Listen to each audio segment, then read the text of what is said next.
Welcome back to part two in my series looking back at the 1900s. Now that a quarter of a century has gone by since those ancient times. And to pick up where we left off, which was talking about books and how we all used to read them and even do things such as go to local libraries. It was also at my local library that I, as a young child, first discovered my own musical preferences, unencumbered by my parents' lame tastes and what I was forced to listen to on the radio. And the first albums that I checked out of the library, and when I say albums, I mean record albums, which is what many of us listened to back then, were AC/DC's The Razor's Edge, NWA's Straight Outta Compton, and Guns N' Roses' Appetite for Destruction. And a couple of others, some of them are kind of, silly by today's standards, like the Fat Boys, who were a very early rap group that would just sound almost like comedy by today's standards, even though they weren't. And all of which I checked out in record format, as I said, and listened to on a record player that had two different speeds. So when I first heard Brian Johnson of AC/DC and Axl Rose of Guns N' Roses sing in their very high-pitched, just acute, piercing voices, I thought I must have put the record player on the higher speed and was listening to it too fast. But I was mistaken. Those were their real voices. They have impressive falsetto. And I was listening to this music on a really amazing home stereo system since my dad was in electronics and sold audio systems. We had this really amazing stereo system with these giant speakers.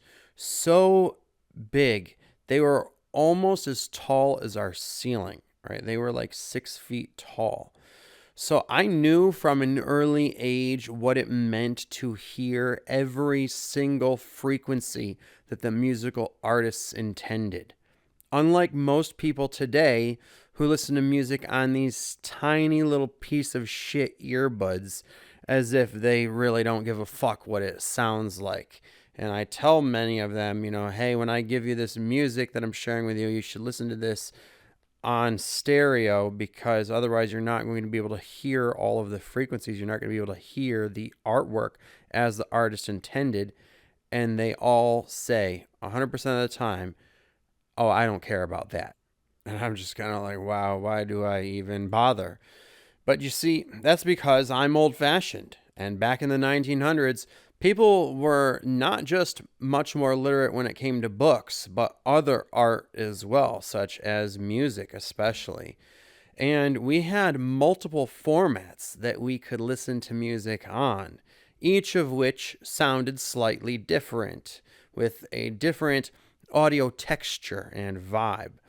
There was records, which were supposed to have a lot of treble and high frequency tones and was pretty high definition while still having an analog warmth to them, but there was some static noise that would come through, though it was still preferred by many people, even when later forms came out, even some people today.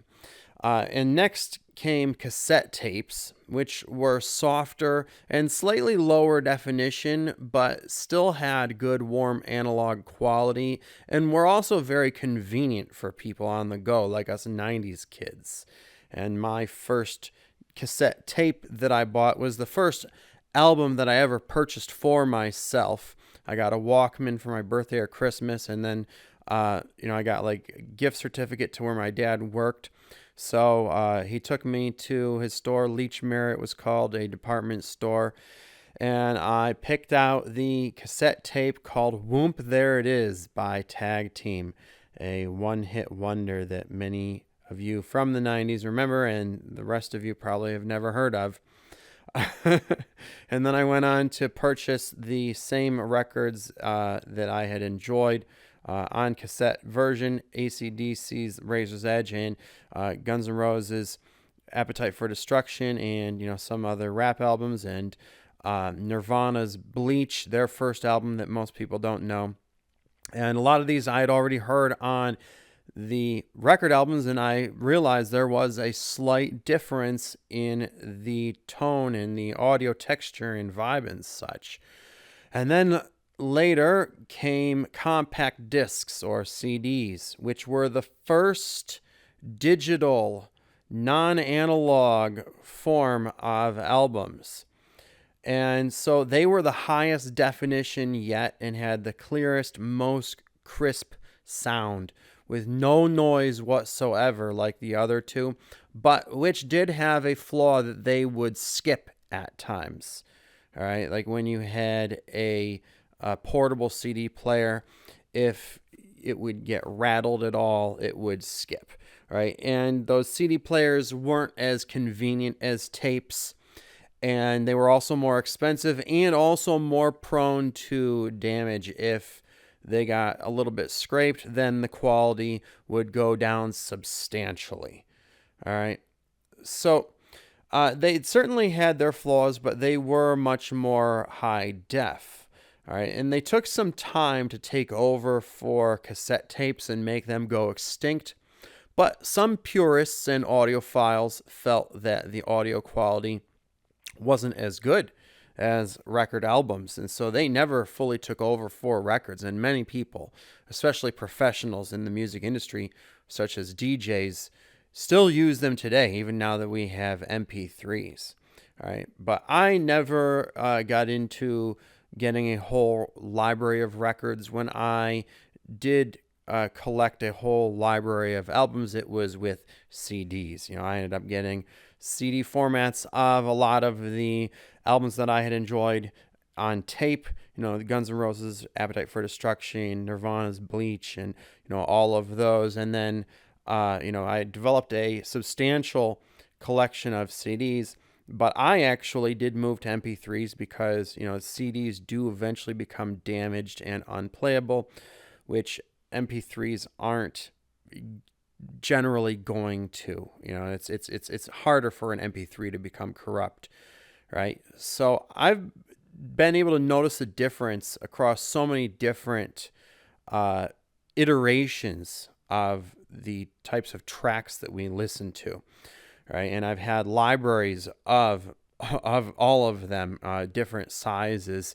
Now I have the largest library I've ever had because it's all on a hard drive on my computer. So I can, very easily download whole discographies. And I consider that to be one of the only ways that improvements in technology have improved our arts and entertainment, that I can now have a whole giant library of tracks on my computer that, I can get much more cheaply, and it's going to be easier for me to preserve it, right? But the point is that with different album formats, different people would notice a difference and then have different preferences as to how they listen to their albums, because they knew the difference in the sounds, especially when it came to their favorite artists and songs, right? And so, for instance, I will know if you put on my favorite song and it is a slightly lower definition version, I'll be able to tell that some of the frequencies that, give me the chills and make my hair on the back of my neck stand up aren't there, right? So that's something a lot of people don't have, though. They don't understand the real quality and depth to music and the frequencies that the artists intended, because they don't give a shit about art like that, because they're basically Philistines, right? They just don't appreciate art like we used to. But back in those days, when we listened to music, we appreciated the art. And part of it is because we listened to full albums. And another part is because back then they were made with real musical instruments. involving multiple musicians that had all invested a ton of time, energy, and money into developing their craft, oftentimes spending a decade or more on musical education and not only building their skill set, but also customizing their instruments. Like, for instance, this guitar that I've spent most of this past year and several hundreds of dollars building and customizing from lots of different individual parts in order to create a very specific instrument and sound. And these artists have to craft their specific sounds and the tones through experimenting with different gear and settings and rig setups. And when electronics were involved, back then they were more organic and artistic. They weren't just pulling from sound banks, right? They were either actually creating these electronic sounds through specific electronic instruments like synthesizers, right? Or they were taking sounds that they would make with an instrument and then altering them with effects. Okay. And then on top of finding and crafting their custom sound, they'd also spend a couple of years working on each album, putting countless hours into each individual song. And then on top of that, all their songs would get recorded in a professional studio with some extra studio musicians and instruments thrown in there and other staff members helping. And then they would be produced by a crew of professional producers that have invested a lot into what they do professionally. So to sum it all up, an actual ton of artistic resources went into making music back in the 1900s, involving not just a lot of money, but years worth of time and so much manpower and energy as well from so many different artists and professionals. And this is exactly why there were so many classic songs that have gone down in history as works of art back in the 1900s that have survived the times and are still being listened to today, 50 to 100 years later. Like The Doors, Led Zeppelin, The Grateful Dead, Jimi Hendrix, and so on and so forth.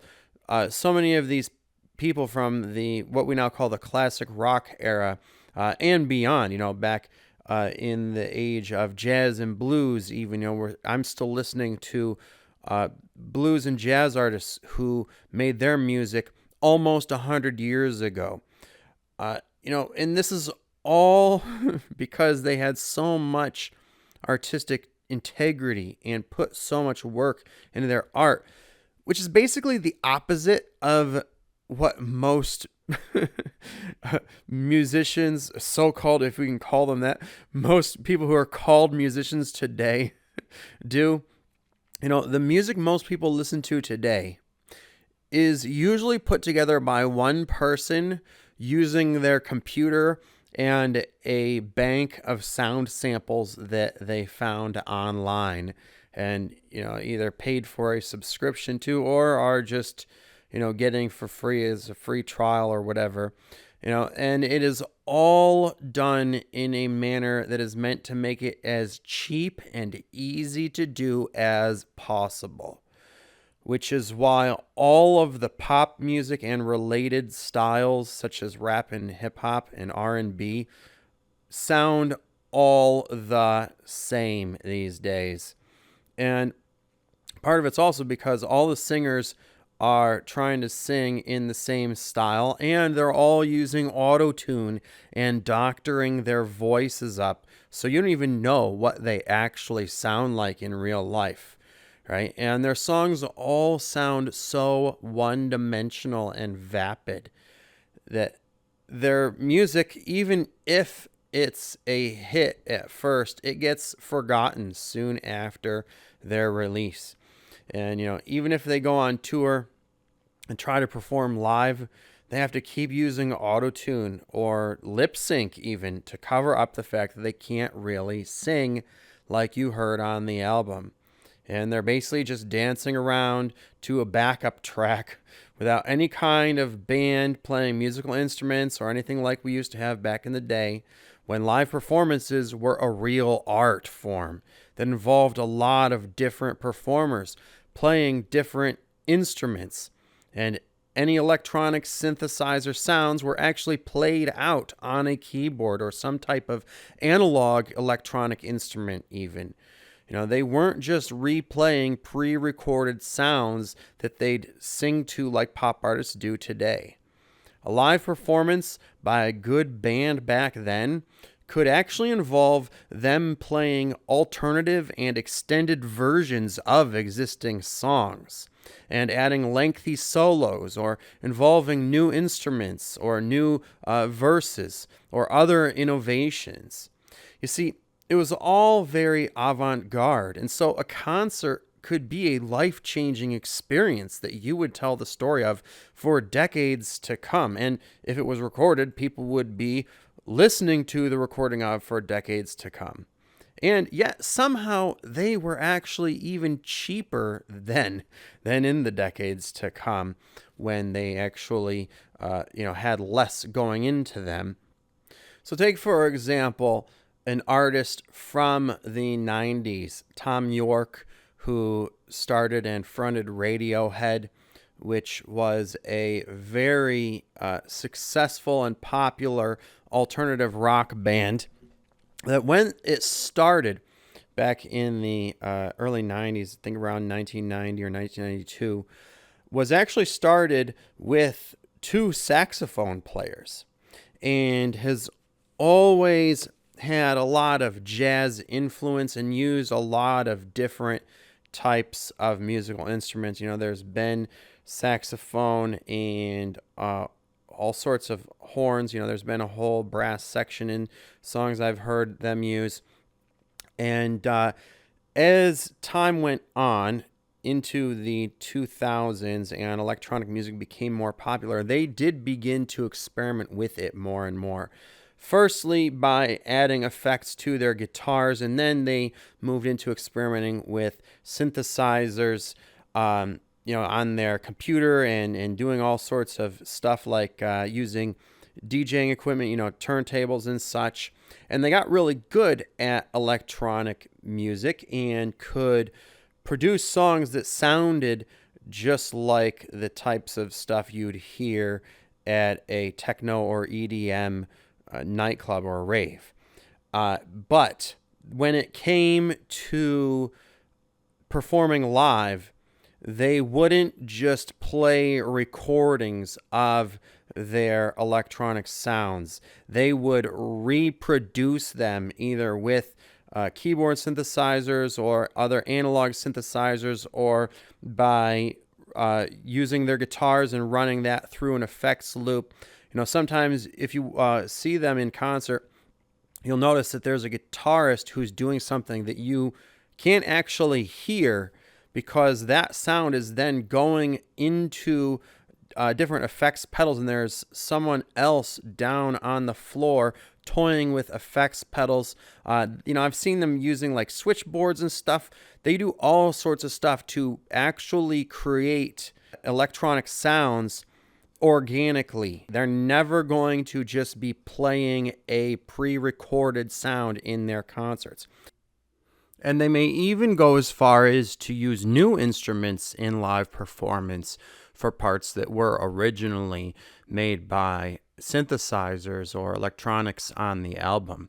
For instance, if you look up their performance called Radiohead Live from the Basement, there's a song they did at the beginning of their second From the Basement performance, where there's a whole brass section of horns that I believe it sounds like it was made by synthesizers on the album, right? But they have gotten multiple instrumentalists to do that part in this live recording, so it's actually even better than on the album. And then similarly, when they performed live at the Grammys, a song called 15 Steps that originally was done by drum machine and other electronics. It had guitar in it, but it was mostly electronics, when they performed it live at the Grammys, they used a whole huge drum and bugle corps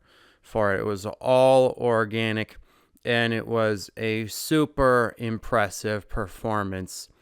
And, that's the type of thing that you want to see from a live performance and should see from a real musician, a real set of artists. You want to see avant-garde shit. That's what you're paying high price for.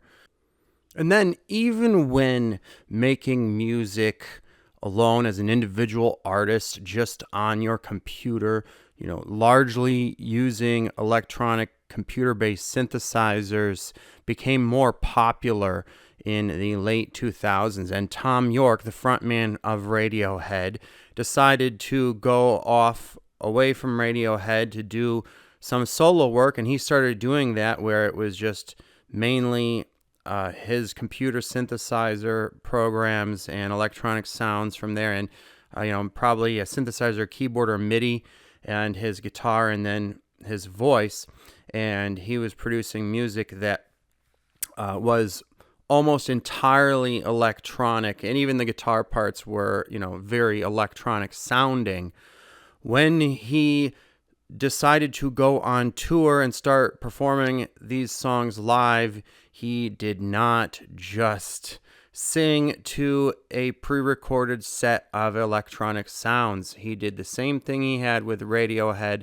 He reproduced the electronic sounds organically with instruments. He got his producer Nigel from Radiohead to be the synthesizer, keyboardist, DJ, person who was making all the electronic sounds that were needed. He got Flea from the Red Hot Chili Peppers to play bass for him. He played guitar, and he made all of the sounds from scratch, creating them all live for everyone to hear. Nothing was pre-recorded. Even when there was a drum or percussion sound, even when there was a beat that he didn't want to be made by traditional drums and he wanted it to be an electronic beat, there was a drummer there playing an electronic drum set. There was no pre-recorded electronic beats that someone would just press a play button on and play. You were hearing all of the music being actually made and performed for you. And beyond that, for a lot of their music, they're doing much more live than they did on the album. All right, there's more performers, more instruments, more everything, more sound, more solo. They are going above and beyond in concert.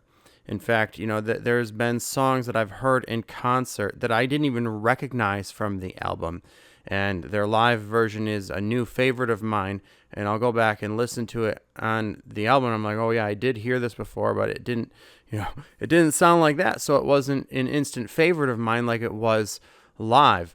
Right? They're doing so much more live, and they should be. Why? Because the live concerts these days cost so much goddamn money. So you should be getting higher quality than you do when you buy an album for, $20. That is what a real musical artist does. Now compare that with people who make what is now being called bedroom pop, like Billie Eilish. Yeah, she's got some catchy, good sounding songs that were hits when she came out with them. It was different than most pop, and that was cool. It was a bit more alternative. But then I started watching concert footage of her, and oftentimes she just does not have the voice that she does on the album. It's obvious that the album vocals are quite doctored, which, people like Tom York and the other artists from the 1900s never would do, not the ones that I'm talking about. And also, she is just playing a recording of her song that, the instrumental parts of her song, or the sound parts of her song that she's singing along to. All right, there's no reproduction of the sounds happening live. It's just a pre-recorded audio track you're listening to with her singing vocals along to it. Her brother is there basically DJing by hitting a play button, right? It is something that you've paid a huge amount of money to go see and has literally no real artwork involved in. There's just no musical instruments. She doesn't even use dancers or anything to put on a real show. And that's what a lot of these pop artists are doing today. They are basically charging huge amounts for the most cheaply created and recreated and the easiest, most lackluster and lazy excuse for music. All right, so that's why people don't have the same types of life-changing experiences today at concerts that they used to in the 1900s, because most music these days isn't even made with musical instruments. So it doesn't even technically count as a musician. Like, it counts as a song, but the person making it doesn't technically count as a musician because musicians use musical instruments, right? Their music is all just made from samples from sound banks that they then hit the play button on in concert, right? And they're getting away with it because most people don't even fucking care about there being any artistic integrity or skill in their music. And so even in the rare cases when musical instruments are being used, like guitar, because there are still rock bands and metal bands and such, often the players these days just are not very good compared to what we used to listen to. And in terms of a lot of new hard rock and heavy metal bands, many of them may actually be cheating on their guitar playing in the way that I consider it, because what they're doing oftentimes is tuning their guitar to a chord so that all they have to do is use one finger to play it with, instead of having to go to the trouble of, forming chords with their different fingers. And they also often won't be doing guitar solos or anything advanced that requires a whole lot of skill to be developed. They may often actually just be using their one lowest string and playing something so simple on it that literally anyone could do it. And again, they get away with it because people just don't care. I met a Gen Zer a couple years ago who said he was a metalhead and shared a bunch of the metal bands that he's into. And I'm looking these guys up and being like, wow, these guys are really heavy because there's a whole lot of effects being used and a lot of production value. But when it comes to their skill on the guitar, what they're doing is so simple, and they are just, quite frankly, not good guitarists. And I said this to him, and he said, oh yeah, I don't care about all that. For me, if it sounds good, it sounds good. And I'm like, okay, so how do you evaluate what sounds good or not? Like, how do you know what exactly sounds good? And he just got this look of bewilderment on his face. Like, he obviously doesn't have any sort of method of evaluating his music. And he just kind of repeated himself. He's like, well, if it sounds good, it sounds good. So, I'm like, yeah, well, then you are basically just like everyone who listens to pop music. You just listen to heavy music, but you have the same exact low standards or no standards, really, But of course, most people aren't even listening to stuff like that today, rock and metal, things that require guitars or any musical instruments. Most people are listening to pop, hip hop, and rap and R&B because these are the simplest, easiest, cheapest forms of music that require the least amount of skill and investment. And there's very little art and creativity that goes into them, if any, which makes them almost all profit. They have the highest profit margins of any music ever, which is why they've gotten pushed on us so much by record companies and everything. And what's interesting too is that a lot of this stuff used to be better. It used to be more artistic. Like, for instance, R&B used to have rhythm and blues, but it now doesn't.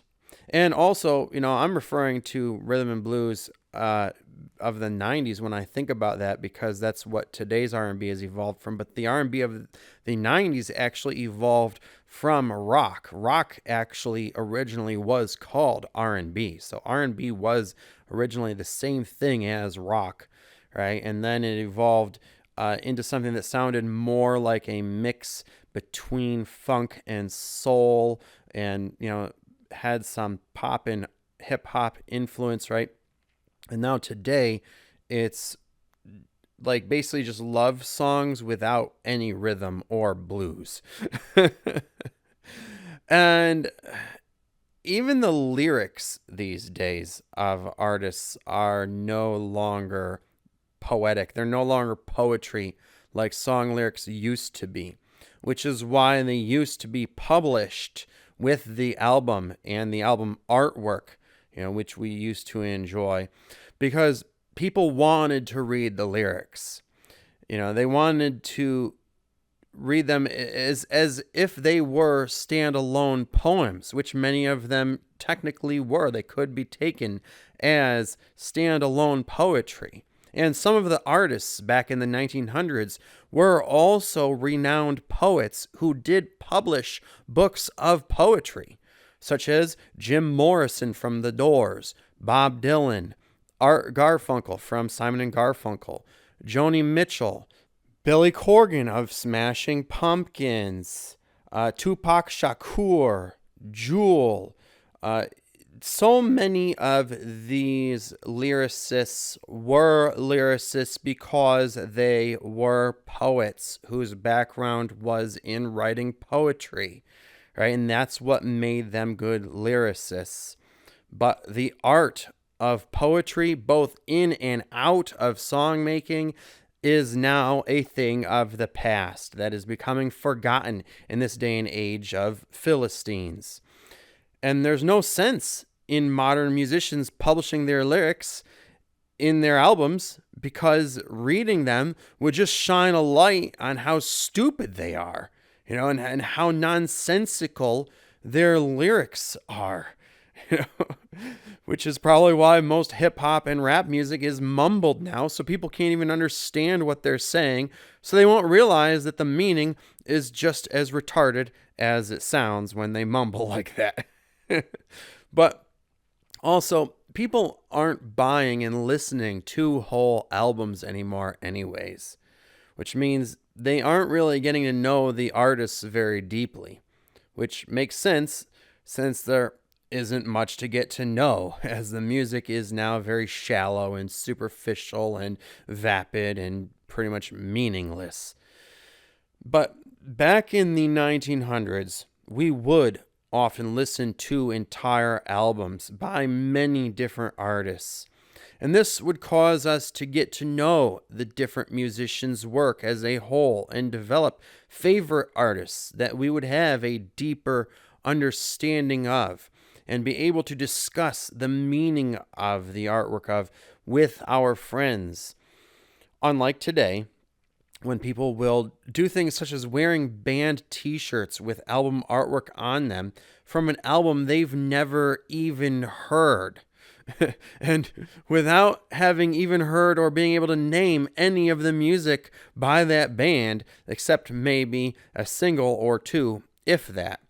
And back in the 90s, if you wore a band's merch just for fashion and didn't know their music and couldn't talk about it with the people who did, you'd be ridiculed for being what we called a poser, and you'd be forced to be more genuine or face social consequences, because back then people demanded authenticity in your social groups. But today, it's all about being as fake as possible and just acting like something you aren't. It's what the musicians who are making pop music are doing. So of course it's what the rest of the people, the fans, and so on and so forth are doing. Everyone is just completely fake. They're being influenced by fake artwork, so they're developing fake personalities and styles. And another difference between then and now is not only were we listening to whole albums back then, but when we weren't, most people were listening to a lot of their music and learning about new artists from the radio. When you turned on the radio, though, you couldn't pick the songs you were going to listen to, like with the internet today. All right, you could only pick individual radio stations, which forced people to commit to a station and the music they were listening to on it, and then learn about whatever new artists or styles and genres that station was playing, because each station had certain styles and genres that they stuck to that their listeners would then come to know pretty well. Unlike today, where people don't even know the difference between different genres and styles such as rock and metal, grunge and punk, jazz and blues, country and folk, hip-hop and rap. These days, when you ask people what kind of music they like, they'll generally just say, I don't know, everything, I guess. And then when you start naming genres and styles, they don't know what you're talking about, because they don't actually know music at all. And it turns out that what they really meant when they say, I don't know everything, was that they don't have any preferences due to their ignorance and not giving a shit, because they're all just a bunch of fucking Philistines when it comes to music. But of course, it isn't just limited to music. They're also ignorant of other arts as well. Even movies, which used to be our greatest form of entertainment, and is what I'm going to get into next in part 3 on this series, looking back at the 1900s. So make sure your subscription is set to all so you'll be notified when that comes out, and make sure to look for it as well. And check in the description to see if it has already been released. And also, if you want to see what kind of music I've been making, check out my art channel in the description, where I put out my music as well as poetry and other art. It's called the Scallywag Artist channel. And be sure to check out my videos section on this channel. And otherwise, I will talk to you guys later.